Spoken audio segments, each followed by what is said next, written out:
Unity Station floated in silence above the curve of Earth. It looked like a shining wheel, made of glass and metal, spinning slowly in space. Inside, it was filled with lights, voices, and beings from across the galaxy.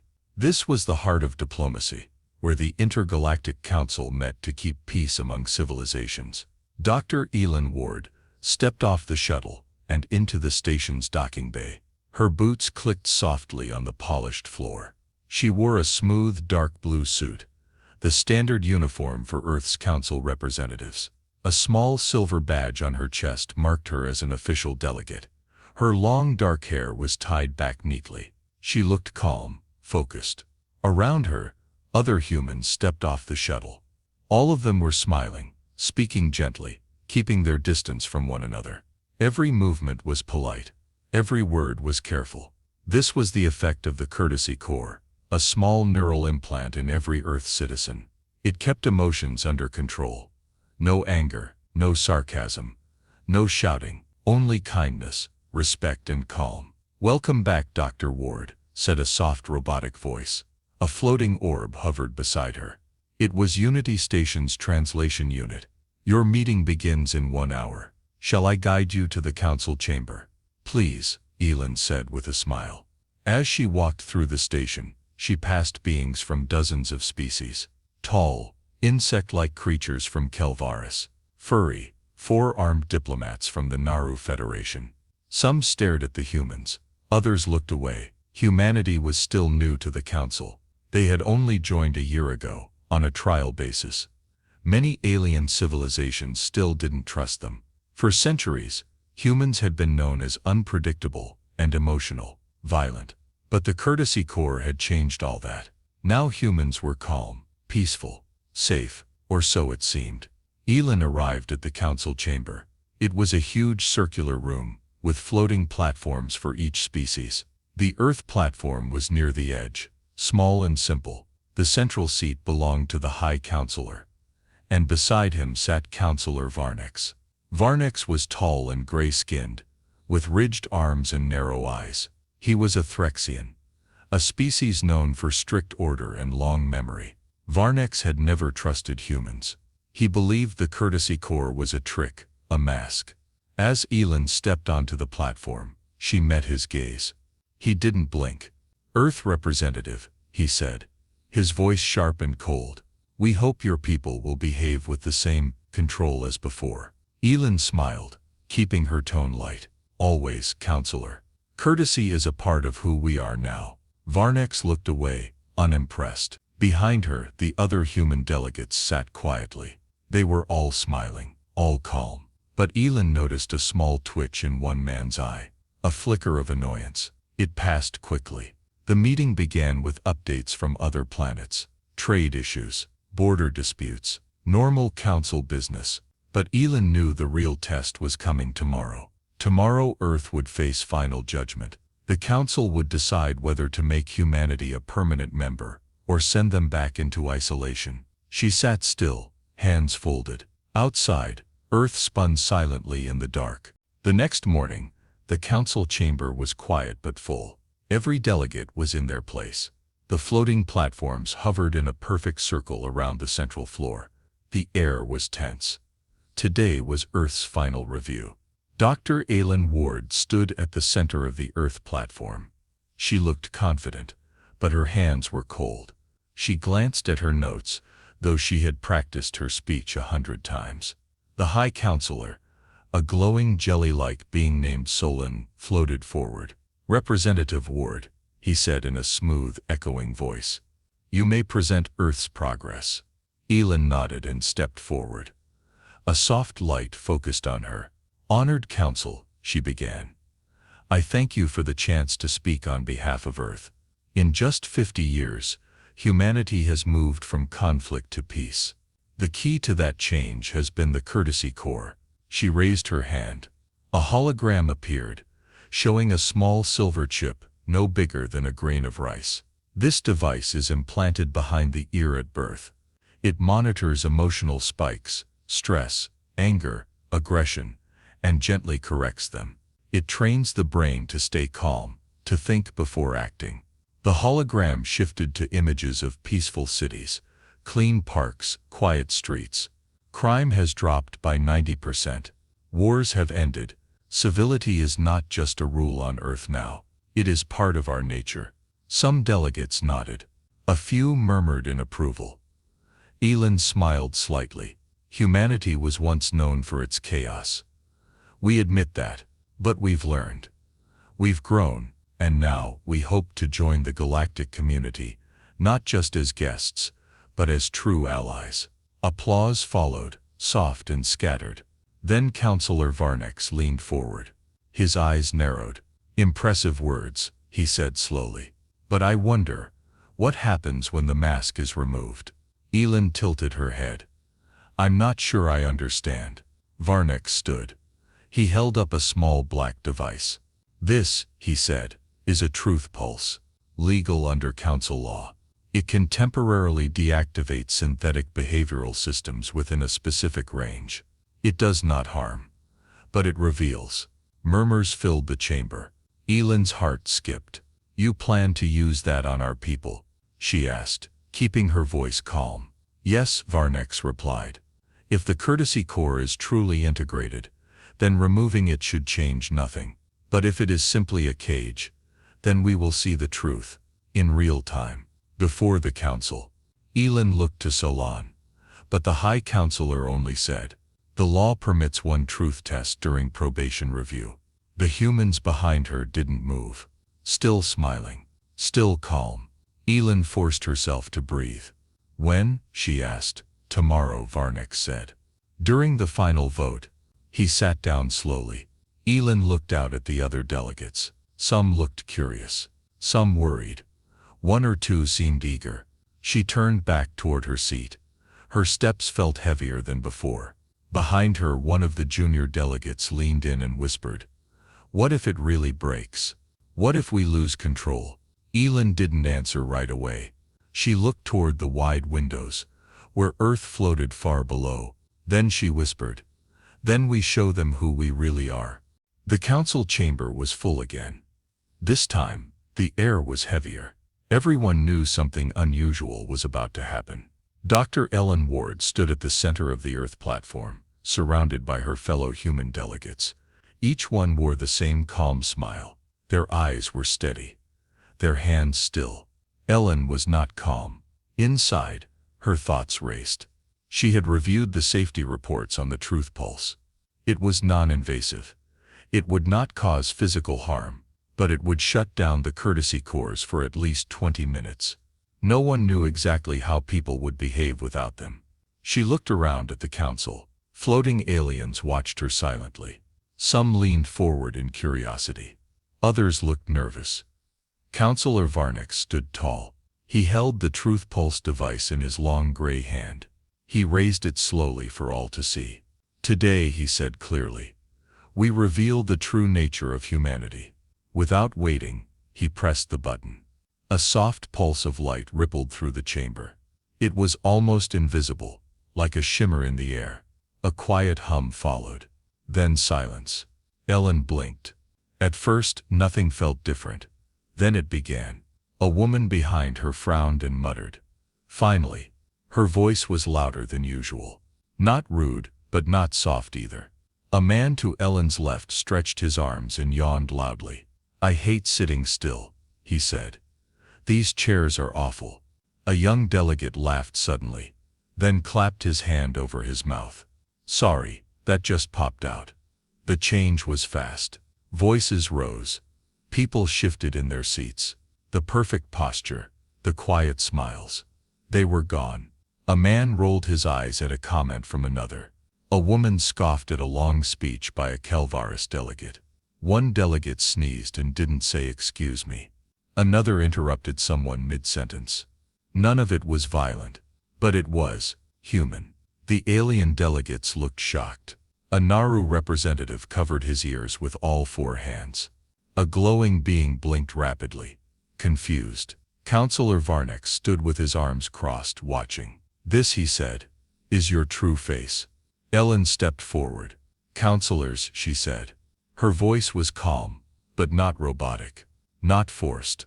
What you see is not anger, not hatred, it's freedom. Someone behind her let out a long sigh. Can we take a break soon? I need coffee, or I'm going to fall over. A few aliens gasped. Ellen smiled gently. Humans are not machines. We joke, we complain, we talk too much. But we care, deeply. We feel everything.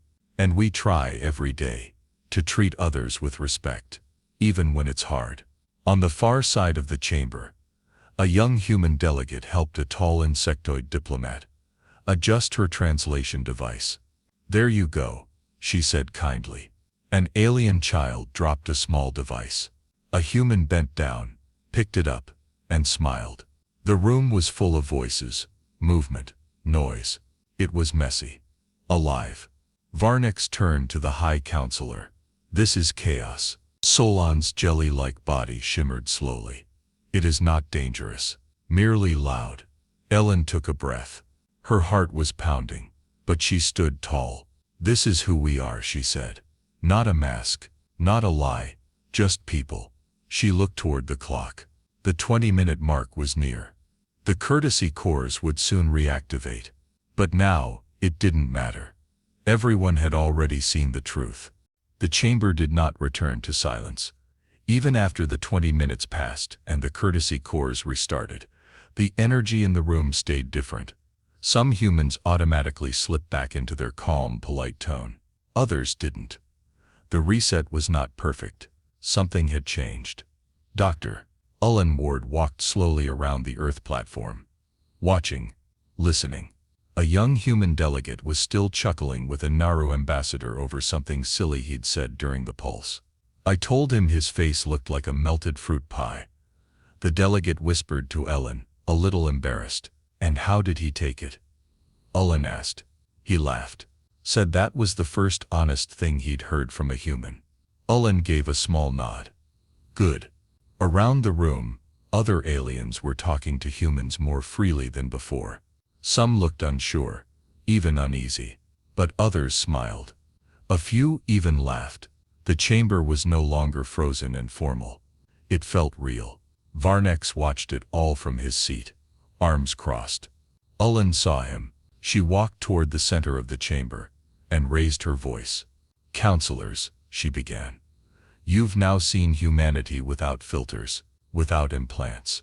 You've seen what happens when our systems are off. She turned slowly, looking at each platform. You saw impatience. You saw sarcasm. You saw noise. She paused. But you also saw something else. You saw someone bend down and help a child. You saw people apologize. You saw laughter shared between strangers, and none of that came from a machine. She motioned to a nearby screen. With a gesture, she played clips recorded during the pulse. A human handing a drop datapad to an alien without hesitation. Two humans arguing about which route to take through the station, but ending in a joke and a smile. One delegate simply saying, I'm scared, and being comforted. These are not signs of failure. Alan said, they are signs of life. The room was quiet again, but not from fear. The kind of silence that follows something meaningful. Alan continued. Yes, we created the courtesy core to help us, but it is a tool, not our identity. It doesn't make us kind. It only helps us practice. The kindness comes from us.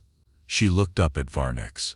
You feared the real us, but now you've seen we're more than just our worst moments. Varnex didn't reply. His eyes were narrowed, his face unreadable. Alan lowered her voice. We are not perfect, but we are trying. And that effort, that choice to be better, that's what defines humanity. The High Counselor Solon floated forward. Thank you, Dr. Ward. The Council will now discuss. Aylin stepped back. Her legs were shaky, but she held herself tall. She didn't know what the vote would be, but for the first time she wasn't afraid of being seen. The council chamber dimmed as the voting process began. Each delegate returned to their platform. Hushed voices filled the air. No one knew which way the vote would go. Dr. Ellen Ward stood on the Earth platform, hands folded in front of her. Her face was calm, but her chest felt tight. She had said everything she could. Now, it was in their hands. Counselor Varnex rose first. His voice was sharp and cold. Members of the council, what we witnessed today confirms my fears. Humanity, without its artificial control, is emotional, disruptive, unpredictable. He paused and looked around. What happens when they grow in numbers? When their freedom turns into conflict again? A few aliens nodded slightly. Varnex continued. They used a machine to hide who they were. That alone should tell you something.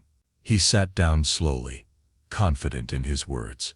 Then a soft voice spoke from the opposite side of the chamber. I would like to speak, said a small alien with blue skin and bright golden eyes. It was Laurie, a youth delegate from a peaceful moon colony. They floated forward, trembling slightly but determined. During the truth pulse, Laurie said, I was scared. The humans near me looked different. They spoke louder. They made faces I didn't understand. Everyone listened. But then I dropped my translator, and a human bent down, picked it up and smiled. Not because a machine told them to, because they saw I needed help. Laurie turned toward the council. That moment made me feel safe. Not the implant. The person. The chamber went silent. Ellen blinked back sudden emotion. Another delegate spoke, this time a furry four-armed Neru. We have seen many species enter this council. They said, none were perfect. Some still struggle with anger. Others hide fear behind rules. But Earth has shown us honesty and courage. Heads nodded now, more than before. Solon, the High Counselor, floated forward. It is time to vote, he said. Each platform lit up in turn. One by one, representatives cast their vote. Green for acceptance, red for removal. Ellen watched the lights carefully. The first two were red. Her heart sank. Then 3 green. Then 4. Then another green. Another. More and more lights turned green. Varnex sat very still as the final platform lit up. Green. Solon's glow brightened. The vote is complete, he said. By majority, Earth is accepted as a full member of the Intergalactic Council. Ellen let out a breath. She hadn't realized she was holding. Her fellow humans clapped, cheered quietly, and hugged one another. Varnex stood, but did not speak. His face was hard. He turned and left the chamber without a word. Ellen stepped forward. Thank you, she said simply. We won't let you down. The High Counselor nodded. See that you don't. The galaxy is watching. Ellen smiled. We're used to that. 3 months later, Unity Station felt different. It was still the same shining wheel in orbit, still filled with beings from every corner of the galaxy. But the atmosphere had shifted. It wasn't just about rules and formality anymore. There was warmth now, energy, laughter, and Earth was part of it. Dr. Elin Ward walked through the central promenade, her hands in her coat pockets. She passed shops, cafes, and open spaces filled with delegates and travelers. A soft buzz of life surrounded her. Languages mixing, voices rising and falling. Some humans still wore their courtesy cores, but many had started to rely less on them, not because they were rebelling, but because they were learning to manage themselves without it. It wasn't perfect, but it was real. Elin paused at a cafe near a wide observation window. 2 human delegates were arguing over which dessert was better, ice cream or moonfruit cake. You're seriously picking ice cream? That's just frozen milk with sugar. It's a classic. Moonfruit tastes like soap. The argument was playful, loud, honest. Nearby, a Threxian, one of Varnex's aides, was watching them. At first, his expression was blank. But then, a small smirk. Almost a smile. Elin shook her head, amused, and kept walking. She passed a group of young alien students chatting with a human teacher. They were asking questions about Earth. Its forests, its animals, its history. The human answered with excitement, showing photos on a holopad. Did you really have flying machines before space travel? one student asked. Yes, the teacher said, laughing. We called them planes. Very noisy. Elin moved toward the council chamber. She had no speech to give today. No crisis to manage, just a meeting. A normal one. That, she thought, was the real victory. At the door she stopped and looked out at Earth, glowing blue beneath the stars. She remembered how afraid she'd been before the truth pulse. How tightly they'd all clung to the idea of being seen as perfect. But perfection hadn't saved them. Truth had. Kindness had. Courage had. Inside the chamber, voices rose again. Debates about trade, borders, climate systems, more work, more discussion. But now, humans had a seat at the table. A real one. Elin smiled. They had shown the galaxy their true selves, and the galaxy had stayed.